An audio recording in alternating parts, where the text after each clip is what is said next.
Ok, tu es à littéralement 50% de tes capacités et tu ne le sais pas parce que tu n'as jamais été à 100% pour savoir ce que ça fait réellement. C'est comme si tu as une machine à laver, c'est le premier exemple qui me vient en tête, qui est à moitié, qui est à moitié fonctionnelle, que tu l'as depuis des années. Forcément, tu vas ressortir avec une vaisselle qui est lavée potablement et tu vas te dire que forcément c'est normal.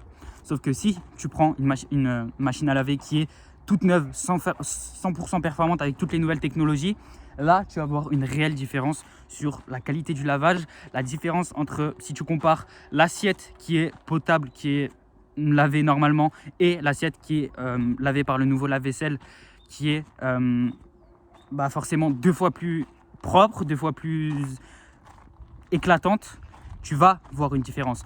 Et là, actuellement, je peux te le garantir que la majorité des entrepreneurs avec qui je discute, ils pensent qu'ils sont très optimisés, etc. sur tout ce qu'ils font, leur énergie, leur focus, leur productivité. Sauf que c'est pas si simple que ça. Et en réalité, tu peux pas savoir si tu es à 100% tant que tu l'as jamais été réellement.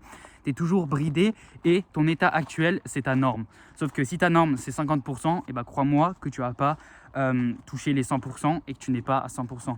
C'est pour ça qu'il faut voir et il faut mettre tous les protocoles en place pour constater réellement si tu es à 100%. Du moins, est-ce que réellement quelqu'un est à 100%? C'est la vraie question que tout le monde se pose et qu'on se pose tous. C'est pas possible en soi d'être à 100%, 100% optimisé, etc. Il y a toujours plus d'optimisation, plus de choses. Mais en tout cas, ce que je veux que tu comprennes, c'est que je discute avec énormément d'entrepreneurs et tous, ils me disent que ce qu'ils font, c'est optimiser, ils n'ont rien à améliorer en soi. Tu as toujours des choses à améliorer. Il faut arrêter d'avoir trop d'ego. Tout le monde a des choses à améliorer, même l'homme le plus productif du monde, il a toujours des choses à améliorer. Et c'est pas en faisant ce que tu fais actuellement que tu es opti à 100%. Je parle avec des entrepreneurs qui me disent que leur alimentation est ok, qu'ils ont un sommeil qui est bien. Sauf que quand je creuse en profondeur, ok, ton alimentation, tu ne manges pas de Twix, tu ne manges pas de... D'accord, c'est bien. Mais est-ce que ton alimentation régule ta glycémie? Est-ce que ton sommeil est réellement qualitatif? Est-ce que tu dors suffisamment de temps en sommeil profond, en sommeil paradoxal? Est-ce que tu te réveilles pendant la nuit? Est-ce que tu as réellement une qualité de sommeil qui est au rendez-vous? Ça, c'est une autre question. Et c'est là que toute la différence se fait. Bien dormir, dormir 8 heures, manger du riz, manger de la viande rouge, c'est pas ça qui va faire de toi quelqu'un d'optimisé. Ça, c'est les bases et encore faut-il qu'elles soient bien réglées. Ça, c'est complètement la différence. Et ça fait une différence fondamentale parce que si actuellement tu penses avoir une bonne alimentation, un bon sommeil, mais que factuellement tu as forcément des choses à optimiser et que d'un coup tu commences à dormir 2 fois mieux, à t'alimenter 2 fois mieux pour réguler réellement ta discipline, ta glycémie, ton focus et donc du coup ta concentration dans tes tâches, ton deep work qui est beaucoup plus, on va dire, condensé et efficace, et là je peux te garantir que tu vas voir une différence dans ton business et au niveau de tes résultats. Tu ne sais pas ce que tu ne sais pas et tu ne peux pas savoir ce qui pourrait être optimisé de la meilleure façon possible. C'est pour ça que justement, il faut te creuser la tête, il faut tester des choses et il faut s'améliorer, toujours être en constante et en perpétuelle amélioration. Tu te rends pas compte à quel point est-ce que tu laisses littéralement des milliers d'euros qui filent comme ça. Je te dis pas que tu perds des millions et à long terme, forcément que tu perds des millions. Si on parle en année, tu perds des millions juste avec le fait de négliger ton énergie, etc. et même de ne pas l'optimiser à 100%. Et ce qu'il faut comprendre, c'est que tu perds littéralement de l'argent même à ton niveau, à ton échelle, sachant que si tu regardes cette vidéo, c'est forcément que tu es un entrepreneur qui fait déjà pas mal d'argent. Tu fais, je sais pas, 5, 10, 15, 20, plus de 30 000 euros par mois. Et forcément, tu ne peux pas te permettre de négliger ton véhicule, ta propre personne, qui est littéralement le pilier de ton business. Tu optimises toutes tes stratégies, toutes tes process, ton setting, etc. Mais toi, ta personne, ton véhicule, celui qui est littéralement à la tête du business, pourquoi est-ce que tu ne l'optimises pas à 100%? Ça, c'est la réelle question qu'il faut se poser et il faut réellement qu'en fermant cette vidéo, tu te poses la question.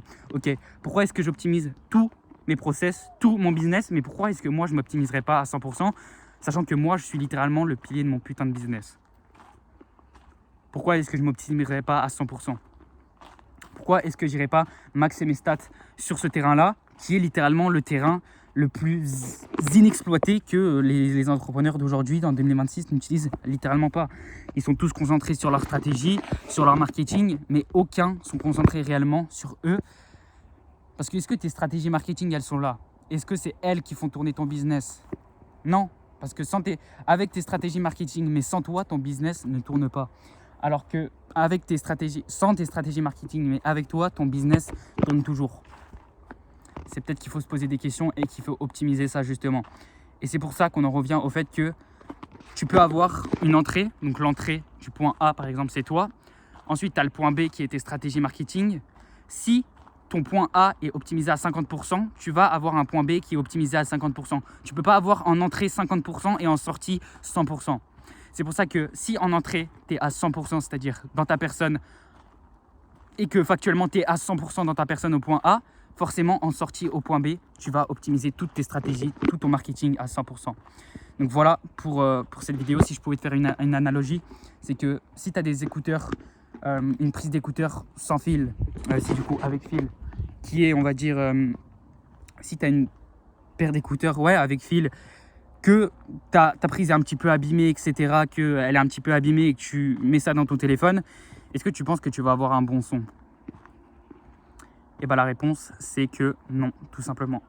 Parce que l'entrée est à chier et l'entrée, c'est tout simplement toi, le pilier de ton business. Donc voilà, allez, ciao ciao.